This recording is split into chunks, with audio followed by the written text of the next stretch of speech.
128 கர்த்தருக்கு பயந்து அவர் வழிகளில் நடக்கிறவன் எவனோ அவன் பாக்கியவான். இது வசனம் 1. உன் கைகளின் பிரயாசத்தை நீ சாப்பிடுவாய், உனக்கு பாக்கியமும் நன்மையும் உண்டாயிருக்கும். வசனம் 2. உன் மனைவி உன் வீட்டோரங்களில் கனிதரும் திராட்சையை கொடியை போல் இருப்பாள், உன் பிள்ளைகள் உன் பந்தியை சுற்றிலும் ஒலிவ மர கன்றுகளைப் போல் இருப்பார்கள். இது வசனம் 3. ஸோ இன்றைக்கு இந்த வசனத்துல அடுத்து கடைசியா 4வது வசனம் சொல்லுகிறது, இதோ கர்த்தருக்கு பயப்படுகிற மனுஷன் இவ்விதமாய் ஆசீர்வதிக்கப்படுவான். இதுல நிறைய விஷயங்கள் சொல்லப்பட்டிருக்கு. முதலாவது கர்த்தருக்கு பயப்படுகிறவன், 2வது அவர் வழிகளில் நடக்கிறவன், 3வது என் கையின் பிரயாசங்கள், 4வது எனக்கு உண்டாகும் பாக்கியம் நன்மை, அடுத்து கனிதரும் திராட்சை செடினா என்ன, அதற்கு அடுத்து ஒலிவ மரக்கன்றுகள். இன்றைக்கு நாம் எதை குறித்து பார்க்க போகிறோம் என்று சொன்னால் ஒலிவ மரக்கன்று. இங்க பிள்ளையை எதற்கு ஒப்பாக பரிசுத்த தேவனுடைய வார்த்தை சொல்லுகிறது என்று சொன்னால், உன் பிள்ளைகள் உன் பந்தியை சுற்றிலும் ஒலிவ மர கன்றுகளை போல் இருப்பார்கள். இப்ப எல்லாரும் சேர்ந்து இந்த வசனத்தை படிக்கலாமா? உன் பிள்ளைகள் உன் பந்தியை சுற்றிலும் ஒலிவ மர கன்றுகளை போல் இருப்பார்கள். இங்க பிள்ளைகளை குறித்து இங்க இந்த ஆசீர்வாத வசனத்துல பிள்ளைகளை எதற்கு ஒப்பாக பரிசுத்த தேவனுடைய வார்த்தை சொல்லுகிறது என்று சொன்னால், ஒலிவ மர கன்றுகளுக்கு ஒப்பாக தேவனுடைய வார்த்தை சொல்லுகிறது. அப்போ அந்த ஒலிவ மரத்துல அவ்வளவு விஷயம் இருக்குதா? இந்த ஒலிவ மர கன்றை இங்கே பிள்ளைகளின் ஆசீர்வாதத்திற்கு தேவன் பட்டியலிடுகிறாரே, அப்படி அதில் என்னத்தான் இருக்கிறது என்று பார்க்கும் பொழுது, இந்த ஒலிவ மரத்தில் மறைந்திருக்கும் 7 ஆசீர்வாதங்களை இன்றைக்கு நாம் தியானிக்க கர்த்தர் உதவி செய்வாராக. அல்லேலூயா. இந்த ஒலிவ மரத்தில் மறைந்திருக்கிற 7 ஆசீர்வாதங்கள், பிள்ளைகளுக்கு உண்டாகும் 7 ஆசீர்வாதங்கள். நம்ம வீட்டில் எல்லாருக்கும் பிள்ளைகள் இருக்குது. பிறந்த குழந்தையிலிருந்து வாலிப பிள்ளைகள் வரைக்கும் விதவிதமா கலர் கலரா நெட்ட குட்டையா நிறைய பிள்ளைகளை கர்த்தர் கொடுத்திருக்கிறார். ஆனா இங்க பிள்ளைகளை குறித்து வசனம் சொல்லுது ஒலிவ மர கன்றுகளை போல் அப்படின்னு ஆண்டவருடைய வார்த்தை சொல்லுது. அப்ப அந்த ஒலிவ மரத்தில் இருக்கக்கூடிய குணாதிசயங்கள், ஆண்டவர் ஒலிவ மரத்தை எதற்கு ஒப்பனையாக, எதற்கு ஆண்டவர் பட்டியலிடுகிறார் என்று பார்க்கும் பொழுது, முதலாவது கர்த்தருக்கு மகிமை உண்டாவதாக ஆதியாகமம் 8வது அதிகாரம் 10, 11 வசனங்கள். ஆதியாகமம் 8, 10வது வசனம், 11வது வசனம். பின்னும் 7 நாள் பொறுத்து மறுபடியும் புறாவை பேழையிலிருந்து வெளியே விட்டான். அந்த புறா சாயங்காலத்தில் அவனிடத்தில் வந்து சேர்ந்தது. இதோ அது கொத்தி கொண்டு வந்த ஒரு ஒலிவ மரத்தின் இலை அதன் வாயில் இருந்தது. பாருங்க, முதலாவது பரிசுத்த தேவன் ஜலத்தினாலே பூமியை அழித்த போது, பூமியில் இருக்கிற அத்தனை ஜீவராசிகளும் அழித்த பொழுது, எல்லாமே மாண்ட போது, அங்கே ஒரு அழகான காரியம் நடக்கிறது. ஒரு வெண்புறா ஒரு ஒலிவ மரத்தின் இலையை கொத்தி கொண்டு வந்து அங்கே அமர்வதை பார்க்கின்றோம். எல்லாவற்றையும் அழிந்தாலும் அங்கே அழியாத இலையாக, அழிக்கப்படாத மரமாக பரிசுத்த தேவன் ஒலிவ மரத்தை முதலாவது காண்பிக்கிறார். அல்லேலூயா. அப்ப இது எதை குறிக்கிறது என்று சொன்னால், கர்த்தர் நம் வீட்டு பிள்ளைகளை, இந்த உலகத்திலே எத்தனை அழிவுகள் நேர்ந்தாலும், இந்த உலகத்திலே எப்பேற்பட்ட பேரழிவு உண்டானாலும், நம் பிள்ளைகளை பரிசுத்த தேவன் பாதுகாக்கிறவர். அல்லேலூயா. பாதுகாக்கிறவர், அவர் அழிவுக்கு தப்புவிக்கிறவர். அதைத்தான் இங்கே சொல்லப்பட்டிருக்கிறது. இங்கே ஒலிவ மரம், கர்த்தருக்கு ஸ்தோத்திரம், ஒலிவ மரத்தினுடைய இலை அங்கே காக்கப்பட்ட மரத்தை குறிக்கிறது. முழு பூமியையும் அழித்த கர்த்தர் அந்த ஒலிவ மரத்தை காத்தார். நம்முடைய பிள்ளைகளை காப்பாற்றுகிற தேவன். அல்லேலூயா. இது முதலாவது காரியம். இரண்டாவதாக உபாகமம் 8வது அதிகாரம் 8வது வசனம். உபாகமம் 8:8. அது கோதுமையும் வார்கோதுமையும் திராட்சை செடிகளும் அத்தி மரங்களும் மாதுளம் செடிகளும் உள்ள தேசம். அது ஒலிவ மரங்களும் எண்ணெயும் தேனும் உள்ள தேசம். பாருங்க, கர்த்தரால் ஆசீர்வதிக்கப்பட்ட தேசம் கானான். அந்த ஆசீர்வதிக்கப்பட்ட கானான் தேசத்தை குறித்து அந்த ஆசீர்வாத மரங்கள் பட்டியலிலே அங்கே காணப்பட்ட ஒரு மரம் ஒலிவ மரம். பாருங்க, தேவன் ஒரு குடும்பத்தை, ஒரு தேசத்தை ஆசீர்வதிக்கும் பொழுது அங்கே ஒலிவ மரத்தை அடையாளமாக காண்பிக்கிறார். அல்லேலூயா. முன்னாடி இடம் இருக்கு, உட்காருங்க. பாருங்க, ஒலிவ மரம் இங்கே ஆசீர்வாதத்தின் அடையாளமாக காணப்படுகிறது. அதாவது இரண்டாவதாக தேவன் அவருடைய பிள்ளைகளை ஆசீர்வதிக்கிறவர். அல்லேலூயா. அவருடைய பிள்ளைகளை ஆசீர்வதிக்கிறவர். இது பாயிண்ட் நம்பர் 2. மூன்றாவதாக கர்த்தருக்கு ஸ்தோத்திரம், 1 ராஜாக்கள் 6வது அதிகாரம், 1 ராஜாக்கள் 6:23. சந்நிதி ஸ்தானத்தில் ஒலிவ மரங்களால் 2 கேருபீன்களை செய்து வைத்தான். ஒலிவ மரங்களால் 2 கேருபீன்களை செய்து வைத்தான். போதும். அடுத்து 31வது வசனம். 31. சந்நிதி ஸ்தானத்தின் வாசலுக்கு ஒலிவ மரங்களால் 2 கதவுகளை ஒலிவ மரங்களால் செய்யப்பட்ட 2 கதவுகள். அடுத்து 32வது வசனம். ஒலிவ மரமான அந்த 2 கதவுகளில் ஒலிவ மரமான 2 கதவுகளில் அவன் கேருபீன்களும் வேரிந்துகளும் மலர்ந்த பூக்களுமான சித்திரங்களை செய்து அந்த கேருபீன்களிலும் வேரிந்துகளிலும் பொன் பதியத்தக்கதாய் பொன் தகட்டால் மூடினான். 33வது வசனம் படிங்க. இப்படி தேவாலயத்தின் வாசலுக்கும் ஒலிவ மர நிலைகளை செய்தான். போதும். ஒலிவ மர நிலைகளை செய்து பாருங்க. ஆலயத்தை அலங்கரிக்க தேவன் பயன்படுத்திய மரம் ஒலிவ மரம். கேருபீன்கள் உருவாக்கப்படுவதற்கு அங்கே பயன்படுத்தப்பட்ட மரம் ஒலிவ மரம். கதவுகள் உருவாக்கப்படுவதற்கு பயன்படுத்தப்பட்ட மரம் ஒலிவ மரம். நிலைகள் உருவாக்கப்படுவதற்கு பயன்படுத்தப்பட்ட மரம் ஒலிவ மரம் எருசலேம் தேவாலயத்திற்கு. அது மட்டுமல்ல, அப்படி உருவாக்கப்பட்ட கேருபீன்கள், கதவுகள், நிலைகள் இவைகளெல்லாம் பொன்னினாலும் வெள்ளியினாலும் அலங்கரிக்கப்பட்டது. கர்த்தருக்கு பிரியமானவர்களே, மூன்றாவது ஒலிவ மர கன்று எதை குறிக்கிறது என்று சொன்னால் கர்த்தருடைய பரிசுத்த அலங்காரத்தை குறிக்கிறது. அல்லேலூயா. பாருங்க, தேவனால் அலங்கரிக்கப்பட்ட பிள்ளைகளாக, பரிசுத்த அலங்காரம் உள்ள பிள்ளைகளாக கர்த்தருடைய பிள்ளைகளை வைப்பார். இது பாயிண்ட் நம்பர் 3. அடுத்து 4வது பாயிண்ட், சங்கீதம் 52:8. நானோ தேவனுடைய ஆலயத்தில் பச்சையான ஒலிவ மரம். என்ன மரம்? எப்படிப்பட்ட மரம்? பச்சையான மரம். நானோ தேவனுடைய ஆலயத்தில் பச்சையான ஒலிவ மரத்தை போல இருப்பேன். எப்படிப்பட்ட ஒலிவ மரம்? அது அருமையான, கர்த்தருக்கு பிரியமானவர்களே, ஒரு பாடல் உண்டு இல்லையா? என்ன பாட்டு? அபிஷேக ஒலிவ மரம் ஆலயத்தில் நடப்பட்டவன், சமூகத்தில் வாழ்கின்றவன், அன்பையே நம்புபவன். நான் அபிஷேக ஒலிவ மரம், ஆலயத்தில் நடப்பட்டவன், சமூகத்தில் வாழ்கின்றவன்,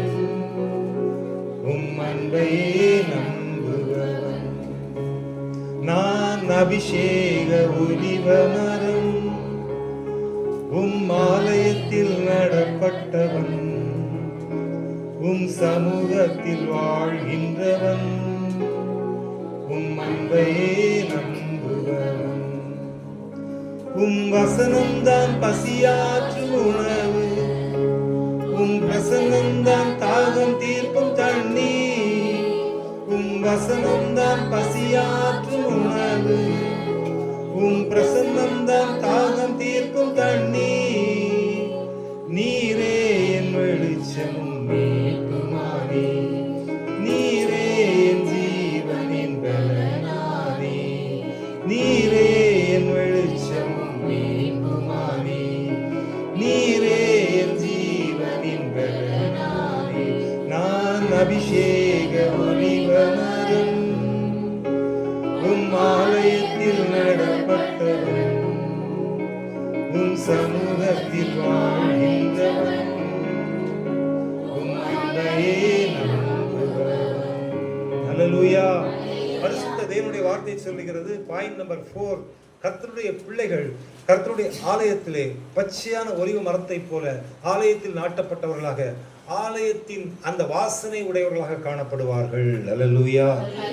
பாயிண்ட் நம்பர் 5, 5வது பாயிண்ட், ஆகாய் 2வது அதிகாரம் 19வது வசனம். ஆகாய் 2:19. களஞ்சியத்தில் இன்னும் விதை தானியம் உண்டு. ஆகாய் 2:19. படிங்க. களஞ்சியத்தில் இன்னும் விதை தானியம் உண்டோ? உண்டோ? திராட்சை செடியும் அத்தி மரமும் ஆதரவு செடியும் ஒலிவ மரமும் கனி கொடுக்கவில்லையே.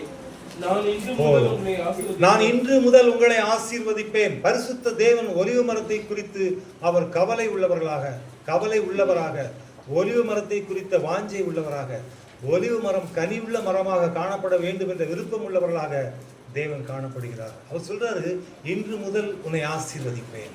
பாருங்க, ஒலிவ மரம் அது கனி உள்ள மரம். கர்த்தருடைய வார்த்தை சொல்லுகிறது, உன்னுடைய பிள்ளைகளை கர்த்தர் கனி கொடுக்கிற பிள்ளைகளாக வைப்பார். அல்லேலூயா. அது கனி உள்ள மரம், அது கனி கொடுக்கிற பிள்ளையாக கர்த்தர் வைப்பார். அதுதான் இங்க 5வது பாயிண்ட் நம்ம பார்க்கிறோம். அடுத்து பாயிண்ட் நம்பர் 6, சகரியா 4வது அதிகாரம் 11-12. சகரியா 4. பின்பு நான் அவரை நோக்கி குத்துவிளக்குக்கு வலதுபுறமாகவும் அதற்கு இடதுபுறமாகவும் இருக்கிற இந்த 2 ஒலிவ மரங்களையும் என்னவென்று கேட்டேன். மறுபடியும் நான் அவரை நோக்கி 2 பொற்குழாய்களின் வழியாய் தொங்கி பொன்னிறமான எண்ணெயை தங்களில் இருந்து இறங்க பண்ணுகிறவர்களாகிய ஒலிவ மரங்களின் 2 கிளைகள் என்னவென்று கேட்டேன். அதற்கு அவர் இவைகள் என்னவென்று உனக்கு தெரியாதா? ஆண்டவனே, எனக்கு தெரியாது என்றேன். அப்பொழுது அவர் இவைகள் இரண்டும் சர்வலோகத்திற்கும் நிற்கிற அபிஷேகம் பெற்றவர்கள், கர்த்தருக்கு பிரியமானவர்கள், உன் பிள்ளைகள் ஓங்கி வளர்கிற ஒலிவ மர கன்றுகளைப் போல் இருப்பார்கள் என்ற வார்த்தைக்கு இங்கே 6வது அடையாளம், அவர்கள் அபிஷேகம் பண்ணப்பட்டவர்கள். அல்லேலூயா.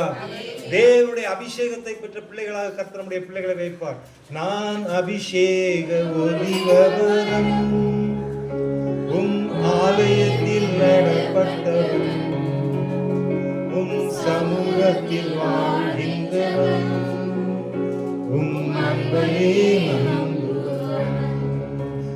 நான் அபிஷேக ஒலிவ மரம். கர்த்தருடைய அபிஷேகம்.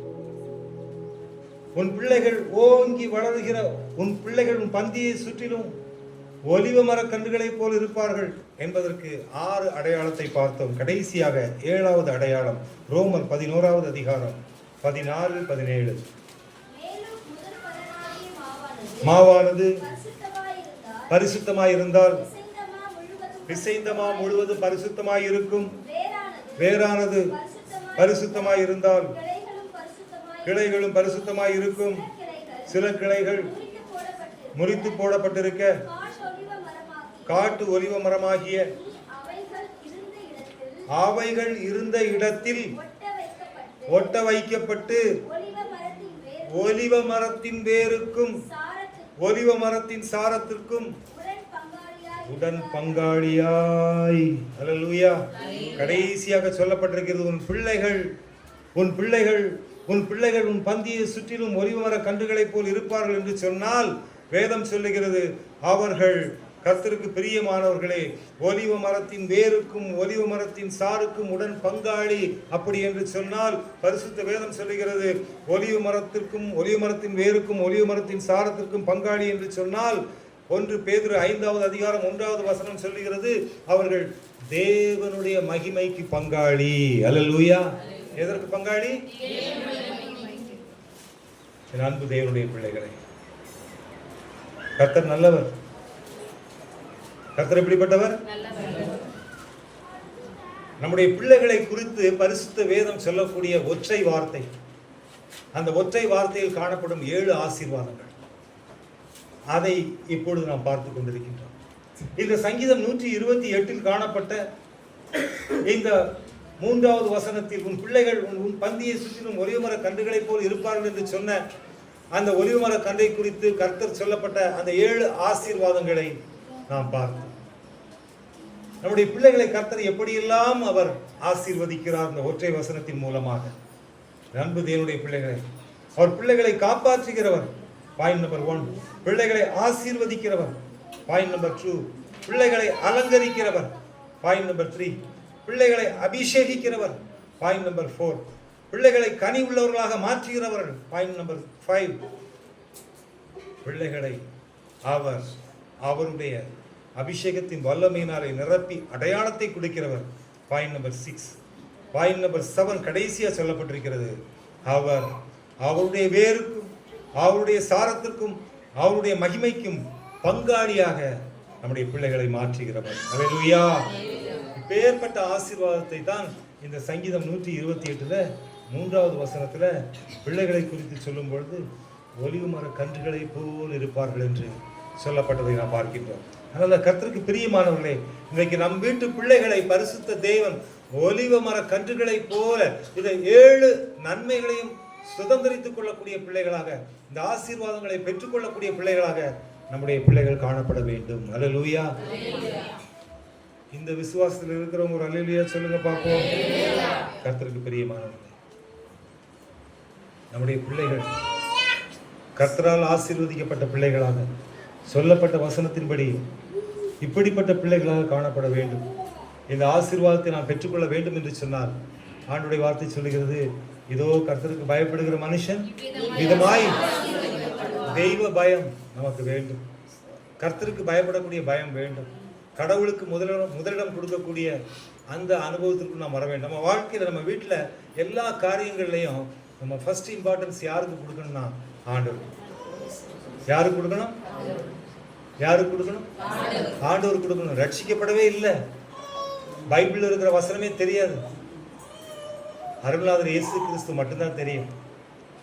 ஃபங்க்ஷன் நடக்குது, ஆனால் காலையில் முதல்ல வந்து கணவனும் மனைவி வந்து ஆசீர்வாதம் பண்ணுங்க, ஜெபம் பண்ணுங்க, கடவுளுடைய ஆசீர்வாதங்கள்.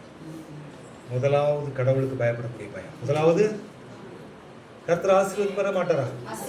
நிச்சயமா ஆசீர்வதிப்பார். தேவன் அதைத்தான் பார்க்குறாரு. ஷோகேஸ் பார்க்கல, வெள்ளை பேண்ட் வெள்ளை சீட்டு பார்க்கல, நான் பைபிளை தூக்கிட்டு பந்தா காமிச்சிட்டு அதெல்லாம் பார்க்கல. அவர் கடவுளுக்கு பயப்படக்கூடிய பயம், அந்த பயத்தை நான் இங்கே பார்க்குறேன். கர்த்தருக்கு பிரியமான காலையில் அதற்கு பிறகுதான் மற்ற காரியங்கள். முதல்ல ஜெபம், முதல்ல தெய்வத்துக்கு முன்பாக ஆசீர்வாதம்.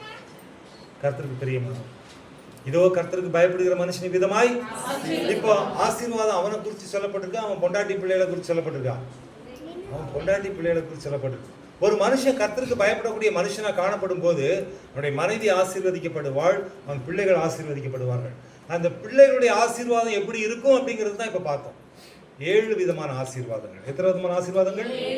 நம்முடைய குடும்பங்களிலேயும் இப்படிப்பட்ட ஆசீர்வாதங்களை நாம் பெற்றுக்கொள்ள வேண்டும். ஆமென். கர்த்தர் நம்மை தகுதிப்படுத்துவாராக.